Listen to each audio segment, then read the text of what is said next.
Assalamualaikum warahmatullahi wabarakatuh. Sebelumnya, perkenalkan, nama saya Mahmuda dari Prodi Ilmu Hukum Universitas Terbuka Jember.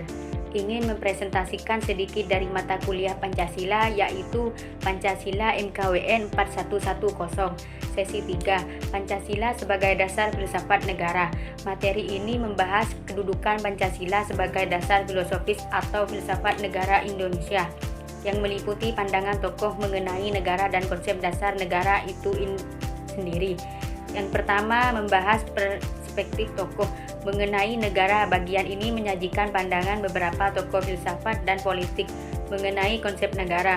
Berikut tokoh-tokoh perspektif mengenai negara. Yang pertama, George Jelinek, organisasi yang sudah memiliki syarat teritori atau wilayah kekuasaan dan pengakuan oleh rakyat.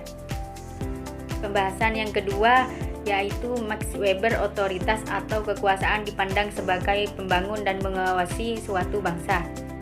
Kemudian yang ketiga, Ibnu Khaldun, masyarakat dengan kekuasaan kerajaan mulk. Yang keempat, Immanuel Kant, institusi atau badan yang mengadakan batas-batas hukum yang disepakati bersama sambil menjamin kepentingan publik di wilayah yang ditunjuk. Yang kelima, Robert M. Max, entitas yang menegakkan hukum dan otoritas atau suatu wilayah.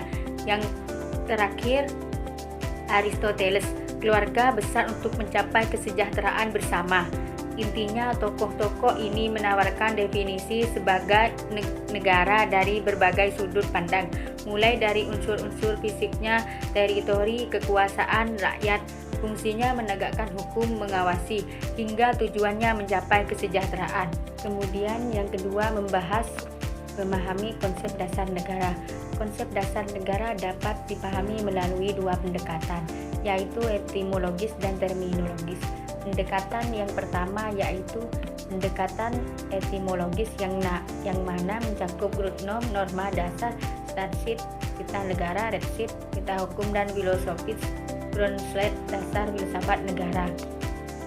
Yang pertama, kemudian pendekatan kedua yaitu pendekatan terminologis, yaitu fondasi dan sumber dalam pembentukan dan penyelenggaraan negara.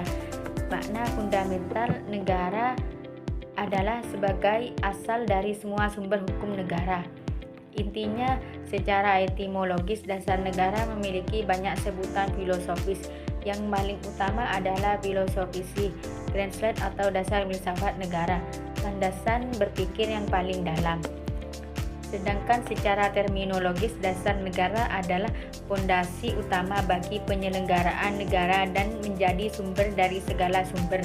Berbeda dengan undang-undang yang dapat berubah, dasar negara bersifat permanen dan tidak tergantikan. Hal ini menegaskan bahwa Pancasila sebagai dasar negara memiliki kedudukan yang sangat fundamental, stabil, dan tidak dapat diubah sesuai keinginan politik sesaat.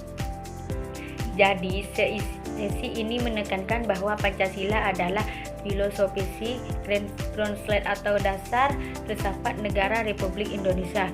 Sebagai dasar filsafat, nilai-nilai yang terkandung dalam Pancasila, ketuhanan Maha Esa, kemanusiaan, persatuan, kerakyatan, dan keadilan sosial menjadi sumber asas dan jiwa bagi seluruh peraturan perundang-undangan yang penyelenggaraan kehidupan bernegara. Lanjut ke pembahasan ketiga, dasar negara dan Pancasila. Bagi Indonesia, Pancasila ditetapkan sebagai dasar negara pada 18 Agustus 1945 bersamaan dengan pengesahan Undang-Undang Dasar 1405. Yang keempat, Pancasila sebagai dasar negara. Yang pertama yaitu sumber yuridis, pembukaan Undang-Undang Dasar 1945, khususnya alinea keempat yang menyebutkan Pancasila sebagai dasar negara Indonesia. Yang kedua, sumber sosiologis kondisi masyarakat Indonesia yang beragam, namun memiliki kesamaan dalam cita-cita dan nilai-nilai kehidupan, seperti gotong royong, toleransi, dan keadilan. Kemudian yang ketiga, sumber historis, perjuangan bangsa Indonesia dalam mencapai kemerdekaan yang dipimpin oleh para tokoh nasional seperti Ir. Soekarno, Drs. Muhammad Hatta, dan lain-lain, yang merumuskan Pancasila sebagai dasar negara. Yang keempat, sumber politis, Perumusan Pancasila sebagai hasil dari proses politik yang melibatkan para tokoh nasional dan perwakilan rakyat pada saat itu, yang kemudian disepakati sebagai dasar negara Indonesia. Sumber-sumber tersebut menunjukkan bahwa Pancasila memiliki landasan kuat dan menyeluruh sebagai dasar negara Indonesia. Mungkin itu saja yang dapat saya sampaikan. Kurang lebihnya saya mohon maaf yang sebesar-besarnya. Wabillahi taufiq wal hidayah. Wassalamualaikum warahmatullahi wabarakatuh.